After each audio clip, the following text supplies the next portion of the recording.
guys, this guy has just rubbished 3 political parties. And you are merely saying, Ukuthi, you want to consult with abantu base South Africa to form a new political party. Yet at the same time, you are denying the fact that forming another political party is creating more division in Bantu Abamnyama. You know,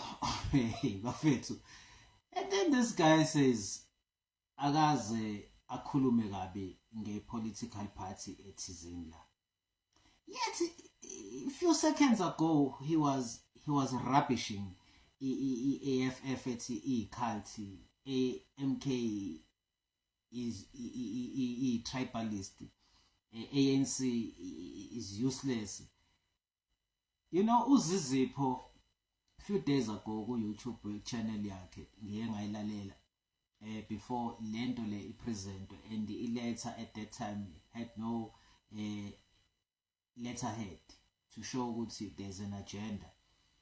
What I've worked with Shivambu. Shivambu will lie with a straight face.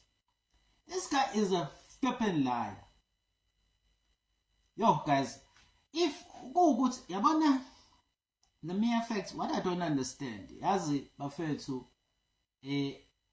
when the information ifika kumina about leading to this, I didn't understand and connect the dots from umuntu ebengiyithola kuyena, yabo, ukuthi kanjani, and the mere fact ukuthi ukhona lapho, I didn't understand.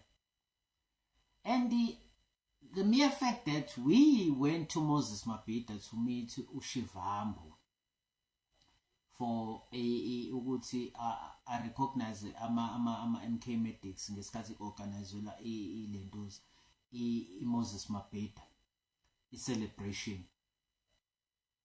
Ngalelo langa uformer TG ngangade ngiqeda ukuxoxa naye kwathi phatha ngo2 waphuma wahamba ephuthuma kwabo ukuthi uthatha iflight uphindele uye eGoli wathi uyohlangana no current TG. Hawu ntambama putu useqoshiwe. Namhlanje uformer TG uShivambu Mbala as ama leaders akhona la kule briefing, kule media briefing.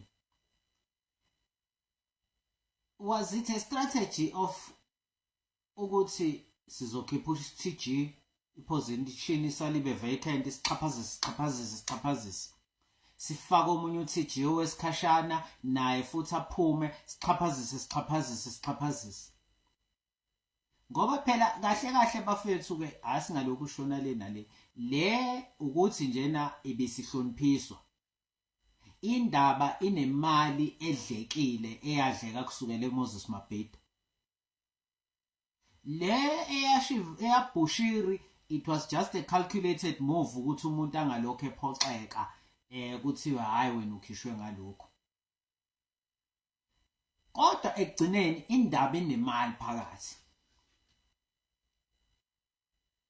Hey bafethu, uma uthi uyolandela abantu abalandela ibhodo eliconsayo bese uthi uyolandela leyo part, hayi mina ngobona ukuthi abantu bakithi abazazi bafunani. Ngiyobona ukuthi abantu bakithi abazazi bafunani, asizazi sifunani. Le ijoke ke le. Yade ngibuka. It's a joke nje mfethu. Lo muntu mfethu uyamuzwa nje ekhuluma ukuthi uyaflipa uyaflopa, ngikwenzanga ukuthi ngikwenzele ukuthi ayibo ubani thina sasihlala nabo bedla ama drugs bese rap ayibo susitshela indaba ezingaka kodwa wena uthi awukhulumi kabi ngephathi. Hey bafethu, i-question yami, wena usune evidence yokuthi imali zayidliwa kanjani, kukhona abantu ababekhipha 7 million, wawuthuleleni? I-account yayiphethe ubani? Nathi i-account wena wayithatha wayicentralize sikuwena. Waxosha abantu abathizeni, wakhipha abantu emaparliament, wakhipha uThobani Zuma, bonke abantu abebe close around uZuma, wafuna ukuvalela uNqamalala wena ukuthi angabonwa. namhlanje wena usuthi kuthiwa wena uzobulala umuntu uphathe ikhanda lakhe ngoba upresident. Hey bo ufuna ukufoma i-political party. Ngoba nithina abantu base-South Africa siyathumthuzela abanye bethu ngoba balandela ibhodi eliconsa bazoyilandela le nonsense ke hayi